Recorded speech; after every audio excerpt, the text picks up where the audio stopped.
So I played fe6, which seems very logical to me. E takes d5, bishop d5, queen a7. Basically, I calculated up to here.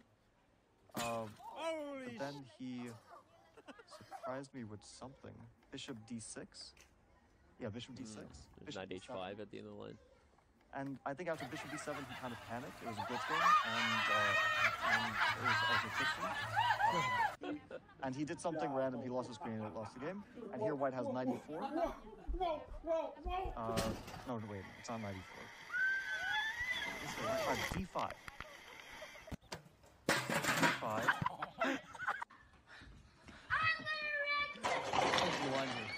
This is crazy. Knight d7. Knight e4. Go ahead and tell Bravo Wade mechanic. Okay! All right, let's get William out of there. d5, knight c. d5. Why can't I remember this? Oh man.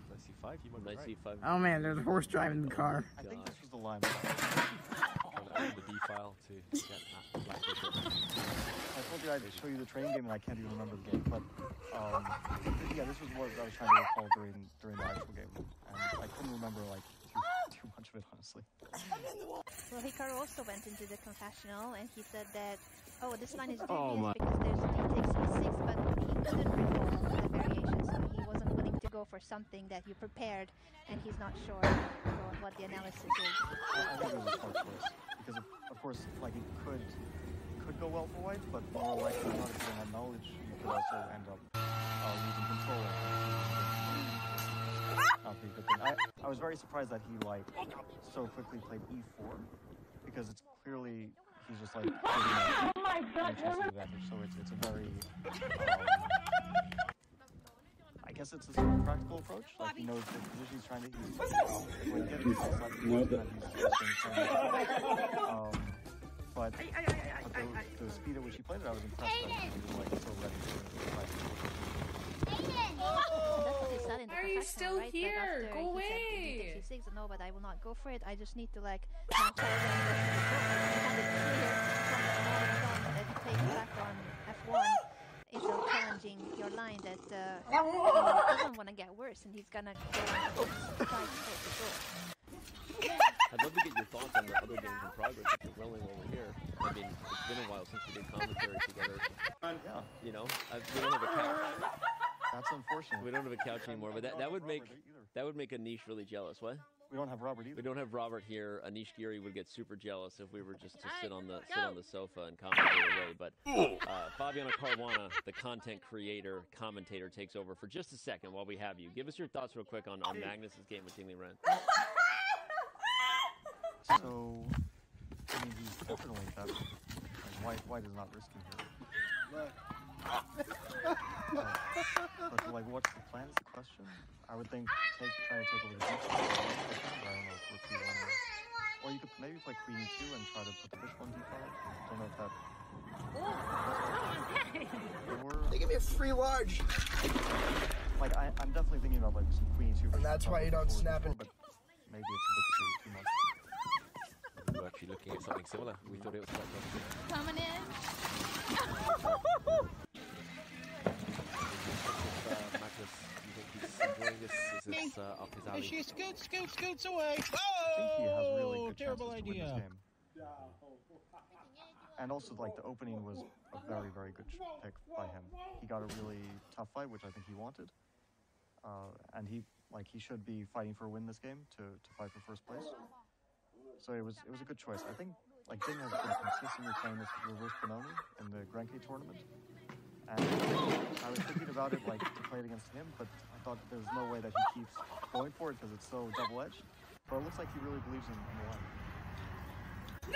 He did indeed. He went right for it again. Magnus played a Benoni and mentioned in the confession that even if he got a good position, it was still a Benoni. So. Well, Magnus has been dabbling in the Benoni, like the real Benoni, from the black side, with some success. So, if you're ready to play the Benoni with black, then this is about the best dream that you could get. Do you happen to know what Benoni means? Everyone knows. He knows everything. So This is even, I had a press conference with Rishabh in 2018 during the candidates, where we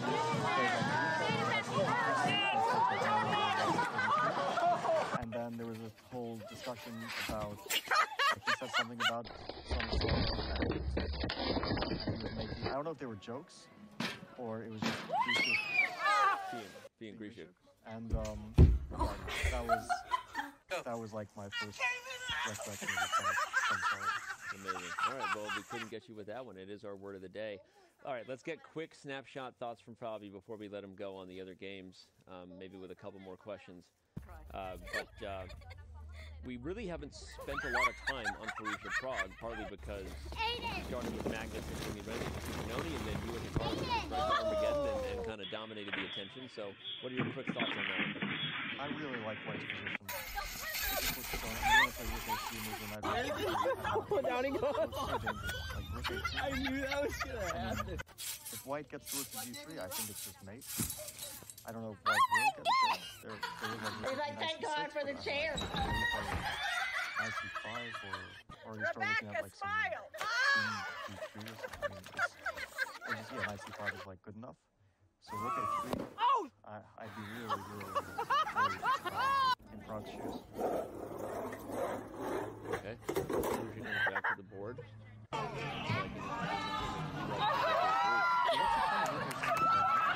is he aiming for with this move? Does he want to... What the heck? Very deep. Does he want rook c6 and no. I mean, maybe rook a3, rook c6, but I'm just going to play knight h2. I really don't care about whatever Black's doing on the c file. Oh! Yeah, that's a really good point. Like ready to sack on h6 already. Like queen c7, bishop h6. You're so much more aggressive with other people's pieces. You know, you're just like sacking pieces here. I am like, I am an attacking player. I just never, like, you don't always get a chance. I mean, everyone is very, yeah, this is just me. Wow, you're right. Go ahead, brother. Yeah, this is over. Rook a3, I don't know. Definitely looking that direction. Super strong. Okay, well, you might have called the shot. And we'll definitely Okay, so let's try to survive. Okay.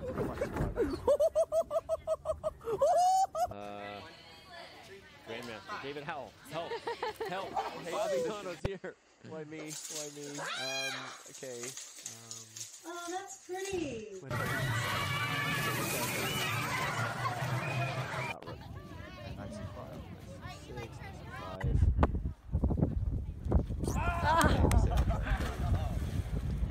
Oh, unless you flick in queen c2 or queen. Queen e2. Queen e4. Guys, you stitched me up here. What's happened? You needed this from d7, d4, but that only helps your rook get to g3. Yeah, taken with g3 it looks like. Yeah. Those bishops are so nice. Snipers. That's the e5 downstairs. All right, we have one final hope, and it's Anna plus the engine versus Fabiano. Anna, what does the engine say Black should play after rook a3? Do you think I can actually do this Let's with do it. just like a basic engine against one of the best players in chess? We'll let you look at it while I ask Fabi a question from one of our featured I'm chatters. I'm gonna try. So, a couple more questions for you. You get the win today. Armageddon Winners Classic. It was a Talon Classical. Yesterday, there was a flip-flop in the overall live ratings. Hikaru Nakamura became number 2. You dropped to number 3. Is that something you think at all about at this point in your career? Are you always aware of where you sit in that spot? And is it something that matters to you to regain it? Not something I'm thinking about too much. I know that it means a lot to chess fans, you know, what a legend does. I mean, I think there's number 1. And then, yeah, if you're like number 2 or 3, it's not a huge difference. If you're number 1, of course, that's different. Like if I were to get the number 1 rating spot, that would really matter a lot to me. I have been number 2. I have been number 3 many times, and I've also been like 12 and dropped down to like number 14 during the top period. So I understand sort of like where my ranking will be based on my play. I knew when I was playing badly that I would be going down. I felt that before it happened a few years ago. Then last year I started to feel good about my chess. I kind of had a feeling that I would be regaining some standing.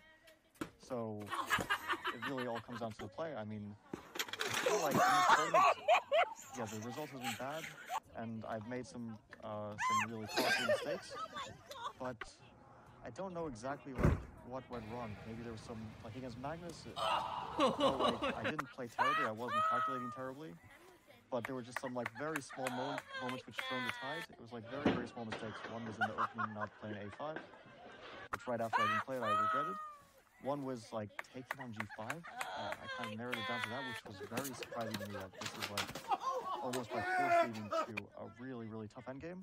And then the final blunder, I was like kind of internally debating what if I play like, if I give 2 checks, what are my chances of drawing this? And I really don't know.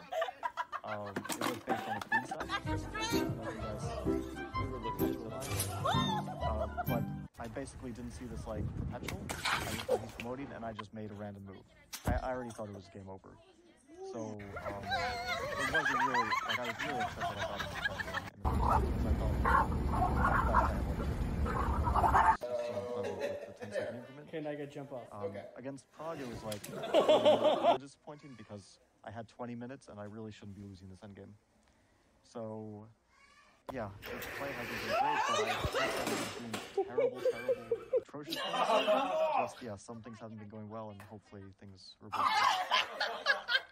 Well said. It kind of felt that way to us too, certainly against Magnus, right? It was one of those games that in hindsight you go, wow, like really, really tough game to lose because didn't really play, you know. I mean, to his credit, of course, he played it Coming in. really excellent, and like some decisions which maybe to chess fans aren't like so obvious, but when you kind of powerful play was like Queen E7, because I already kind of stopped the game off as a draw at that point, but then you play this Queen E7 and I still have to defend an unpleasant position, so that's sort of Magnus at his most dangerous, for sure. So yeah, I look back on the game with some regret, but also some understanding that it wasn't entirely my fault. Yep. I've got something. I don't think I'm gonna hold this position, but I'm gonna test Fabiano. Let's do it. Hold Fabi it. versus Nina in the engine. I want to see it. Let's Fabi, flip it I'm going and to chip it. We're going to dive in. So after rook A3, I'm gonna try to with knight to C6. Oh no! That's it? You don't even want to move the rook? This is like your approach to this, Fabi. It might be a bad move, but it's not like the most natural response. Rook A3 on the board. Oh, okay, so we could have this exact line in the game. If knight C5, I'm just going to move the rook to B6 and hope that you bring my bishop. I don't know if it's like too obvious that I'm trying to capture the bishop. So what are you trying to do with Queen D3? That's a Just sack the exchange like this? Yes. Okay. Okay. Yeah, This is key. it's a really tough decision to make because you are down exchange, and I don't think you have enough compensation, but you might have enough to make it tough for white. And also, it's a bit like Rook D3 maybe is a move, but it's a bit awkward. Rook D3, Bishop A6, and then where's the Rook go now? Yeah, Bishop A6. So, You big dummy! where's the Rook go? D3 last move is that? Yeah, I was wondering. D3. Is there Queen H4? Yeah, just to show everyone at home, Bishop takes H6 looks quite strong here. Sacrifices. Queen H4, probably the way. There's Rook E4. No, Rook E4 is really strong. There's like Knight C3, but I don't know if that's yeah, that's not working out for much. So this is bad. So Bishop D4, Bishop H6. And it seems that after bishop takes H6, black can play bishop takes F2. King takes F2, Queen H4. Bishop G7. What is going on? e4, just rook e3 is fine. Well, now it's changing its mind. The computer says that black is just lost. Great that it was giving us some false hope. Than local stockfish on chess.com. Just a little bit. Oh wait! Knight takes e3, you have to play bishop f8, knight g4, king f2 or what? Now bishop f8. Wow. The blunders have begun. The blunders have begun. Bishop f8, I guess maybe black just takes. God, no, then look at 3. Wow, okay. It's dead. Yeah. Okay, you're in trouble. So bishop f6, knight g4, king f3, right? Yeah, exactly. Killer move, king Queen guards b7. There are no checks. Incredible. Incredible. Well, you did it. You beat Stockfish in real time.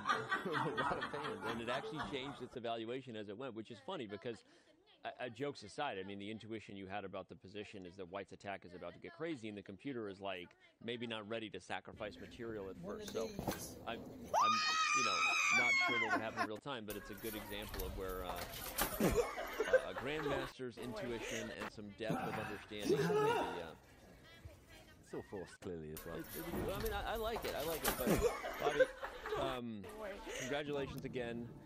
Hopefully, maybe a start of a better second half here. I'll say that, in conversations we've had, not to bring a private conversation out, you made a comment to me that the key thing was in this format was to try not to lose in classical. I know there were a couple of unlucky bad results there, but you reversed that trend. And so what strategy do you take into the second half, knowing you did have a couple of rounds that got away from you? And it's back to like, hey, don't lose in classical, keep yourself within striking distance, what else? Well, I think that from my tournament perspective, I kind of need to win one game in classical. Not to like win the tournament, but just to feel okay about my tournament. Yeah. And I don't know exactly like how I'll approach the rest of the games. I mean, everyone's tough. Game. First I have Ali Reza, and you never know who you're getting with Ali Reza, right? He's capable of basically anything. He's capable of playing like the best player on the planet, and sometimes capable of not playing too well. So also he's a fun player to play against. I mean, he's always up for a fight, so I really enjoy playing against him. And I respect him a lot. I mean, I think that he's truly a great player. So that'll be a good game to look forward to. Hopefully I'm playing well because the last games have been shaky and trying to reverse it. This game today, I like read too much into it. I want to make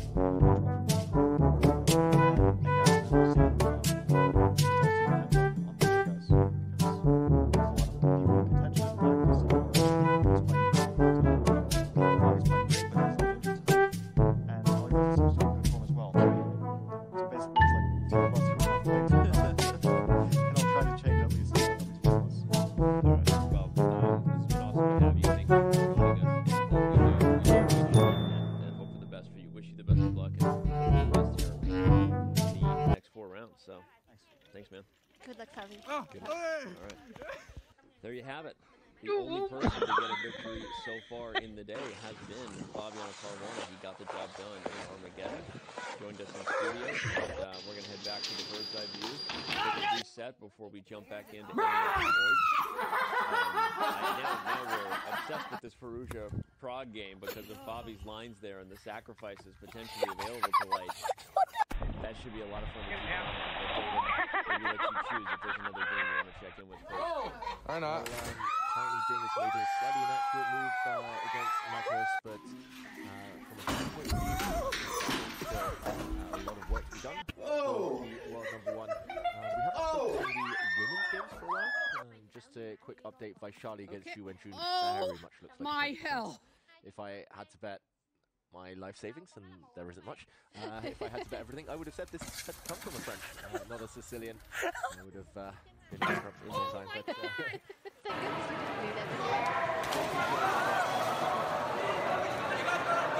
at the pawn deficit, I think Anna maybe feeling confident about a third win in a row. Meanwhile, Humphrey against Pia Kramling. Peerless, we've said about Kramling there. I think she's done very well at stabilizing in that Nimzo Indian, so That's a brief recap at least, but I'm dodging the question. I'm going to leave it to you, Anna, where to go next.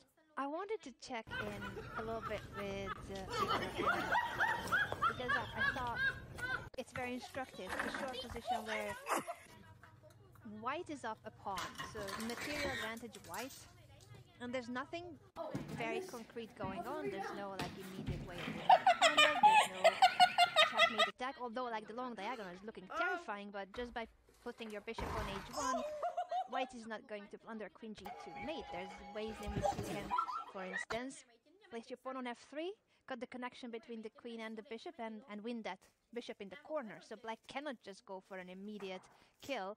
There's nothing that would suggest that black will get something right now, neither in the very near future. This is a long-term I know. Oh, there you go. because of having opposite colored bishops, and in opposite colored bishop positions, the one who has better control and the attack in this case is black. You have all the light squares for you.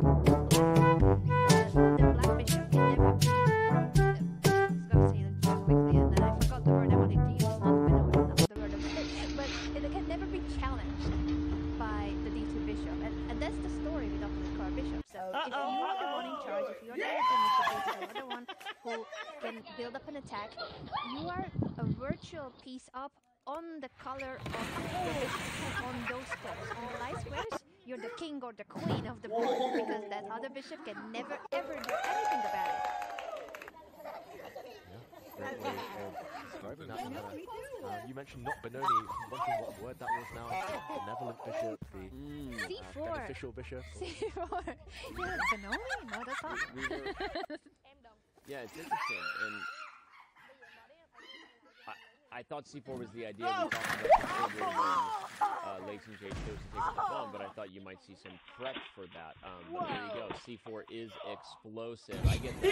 And before you know it, we've got emails on the board from David Howell. He's the one with the mouse, so I'm the one who gets made fun of. But it's great timing. But yeah, that is an explosive move. We didn't see it coming, literally, and.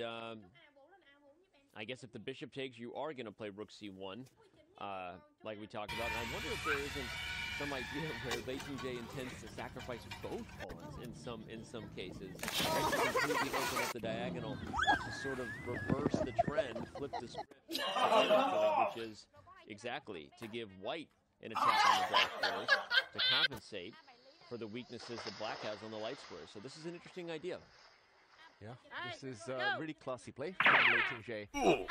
Dynamic, she doesn't want to suffer strategically, even if she has the material advantage, and giving a pawn back and the colour bishops, often the big breakthroughs occur on your opponent's colour complex.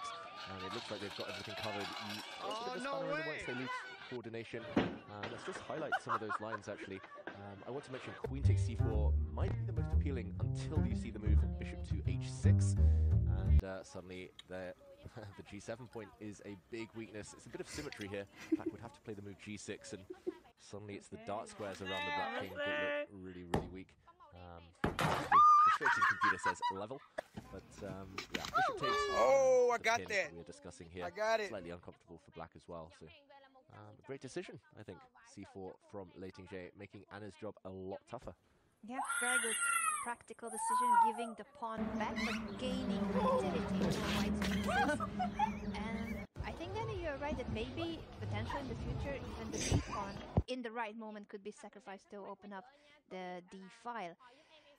For now, I think this is going to be at least, well, black has to take, but black can and should figure out whether to capture with the queen or the bishop on c4. In case she takes with the bishop, rook c1, I think, is a logical follow-up to create a pin on the c5. Again, question to black, how do you reduce your pieces? There's nothing concrete going on there, I think. It's not like a terrifying idea. Suddenly, it is white who starts dictating the tempo of the game. And I like that point. The only way Leighton J could have lost this would have been a game where Anna Vucinic is dictating the flow on the white squares of the king side. So if you take off, just take the c4 and d4 pawns off the board, just magically they're gone, you're not really in that much danger of losing with the extra pawn on the queen side. Like, there are winning chances there, but opposite code bishop endings are much, much closer to a draw. And at least in that open board, your dark square bishop has a fighting chance if it ever gets to that long diagonal and helps the queen. So, from a practical point of view, it just makes a ton of sense, right? You're preparing to lose both of those pawns to ensure that you will not get dominated in an attack. At least the activity will be equal, and you'll take your chances to hold in the endgame if you get there. So, maybe most likely result is Armageddon for this one, but I don't want to speak too soon. Time pressure could also make this one kind of funny. So, all right, let's back up. Look at the other games. Nothing funny going on between Perugia and Prague. If you saw Fabiana's analysis, this is serious business, and we might be getting closer to the line that we entered. Perugia plays knight to c5, and we ended up getting crazy sacrifices here that Mr. Caruana analyzed when he was in the studio. How awesome would that be? 800 versus Stockfish 17. That was fascinating. That battle. Humans still have a fighting chance against technology. Knight c5 in that game. If it lands, I think we'll jump back in and analyze a bit further.